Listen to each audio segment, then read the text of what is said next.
อยู่ประตูทางออกที่อยู่ทางหน้าของตู้รถไฟตามทิศที่กำลังมุ่งหน้าไปเพื่อเกียบลงรถส่วนประตูด้านหลังของตู้รถไฟเน้นใส่สำหรับผู้โดยสารที่จะขึ้นรถเนื่องจากการจอดรถอยู่สถานีมีเวลาที่สั้นท่านยังบ่ฮอดสถานีเป้าหมายของท่านกรุณาอย่าลงรถเพื่อบ่ให้เป็นผลกระทบต่อการเดินทางของท่านขอขอบใจที่ท่านให้ความร่วมมือ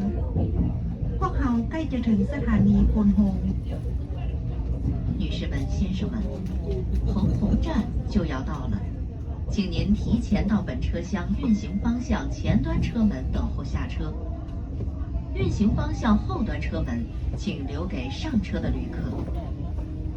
由于列车停车时间很短，未到站的旅客请不要下车走动，以免耽误您的旅行。谢谢您的合作。横宏站就要到了。We are now arriving at Pong Hong Station. Please go to the front door in the running direction of your coach in advance to wait for getting. อยู่สั้นบางกระเป๋าและบนคอก็เครื่องว่ายังมีเครื่องติดตัวของทานลงเรือบ่โดยเฉพาะแมนเครื่องขนาดน้อยของทานกรุณาให้สังเกตดีๆก่อนจะลงรถ女士们、先生们，列车很快就要到站了。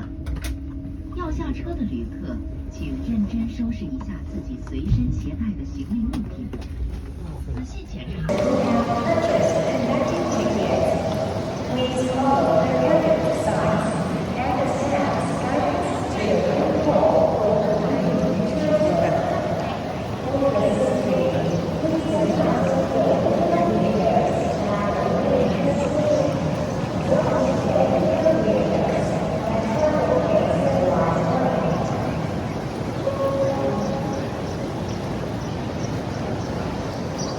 Peekaboo,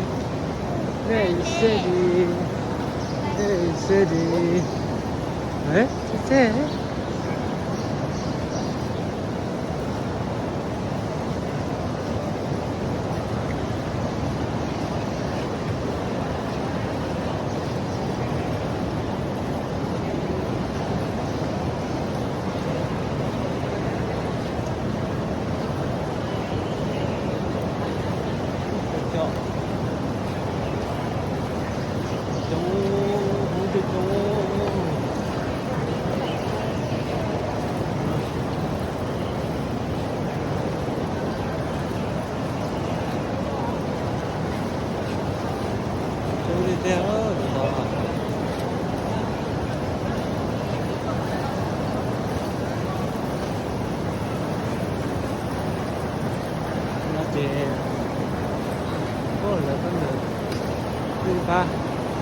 Nó đã tổn vậy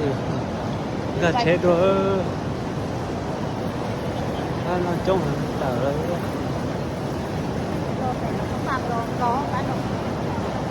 nó bằng chê nó bằng ta trò lỗ chơi ban rộng